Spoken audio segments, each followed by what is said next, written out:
क्योंकि इस दुनिया में भोग बहुत है, पर भोग के साथ यदि भगवत योग भी हो जाए तो जीवन का आनंद हो जाए, बस वही कमी है।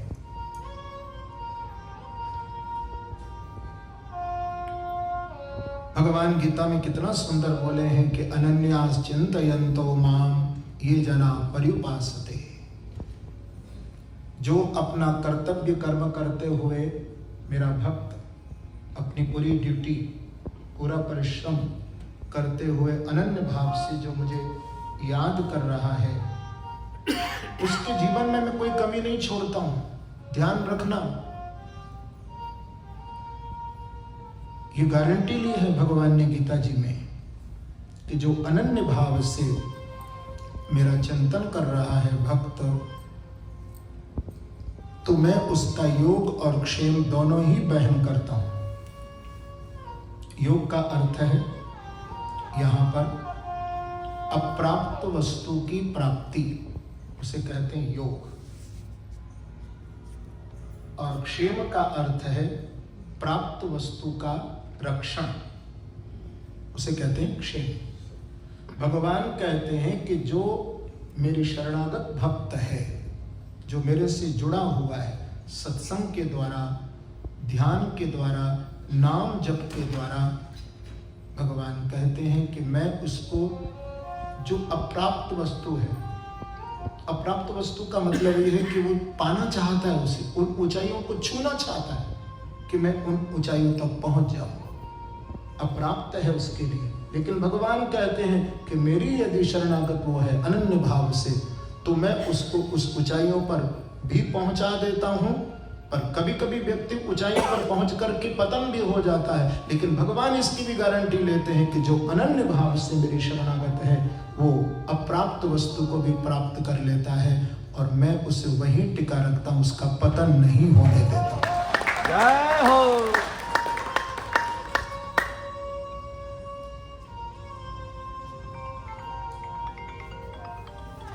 तो मैं निवारक की बात बता रहा था। हम किसी परिवार में दोपहर को गए थे, उन्होंने प्रसाद हमारे लिए, वैष्णव परिवार था, तो हमारे लिए भोजन बनाया। 25 साल पहले की बात है। तो मुझे जब थाली सामने आई तो हम ठाकुर जी को भोग लगाते हैं, तो मैंने, पति पत्नी थे और उनकी माँ थी, 3 जने थे घर में। तो मैंने कहा कि थोड़ा तुलसी हमें दे दो। अब तुलसी वहां थी नहीं।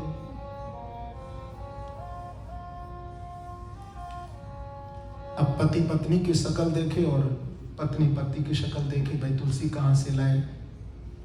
अब हम बैठे थे कि भाई तुलसी आए तो हम ठाकुर डाल करके भोग लगा के फिर हम पाए प्रसाद लें। तो उनकी माँ बोली कि महाराज जी मैं अभी लेकर के आई। तो वो अंदर गई और वो लाई, उसने हमारे भोजन में डाल दी अपने हाथ से। हमने आंखें बंद करके तो दियम वस्तु गोविंद तुभ्यमेव समर्पय भोग लगा दिया और हमने प्रसाद पाया।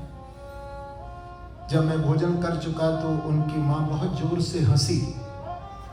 तो मैंने कहा, माता क्या मैंने ज्यादा खाना खा लिया है क्या? आप हंस क्यों रही हो?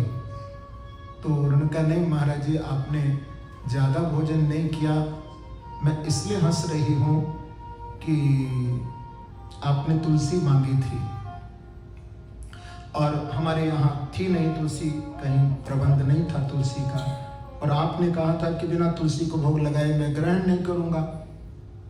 तो मैं घबरा गई कि आपको भोजन करना है, थाली सामने रखी है। तो मैं रसोई घर में गई और मुझे कुछ नहीं सूझा, तो मैं धनिया लेकर के आई थी और आपके भोजन में डाल दिया। और चालाकी ये की कि अपने हाथ से डाला।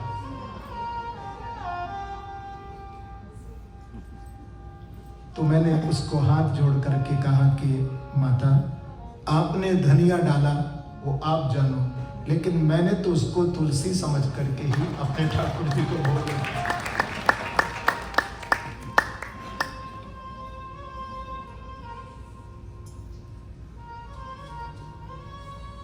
क्योंकि ये ध्यान रखना, घर में तुलसी जरूर डालना।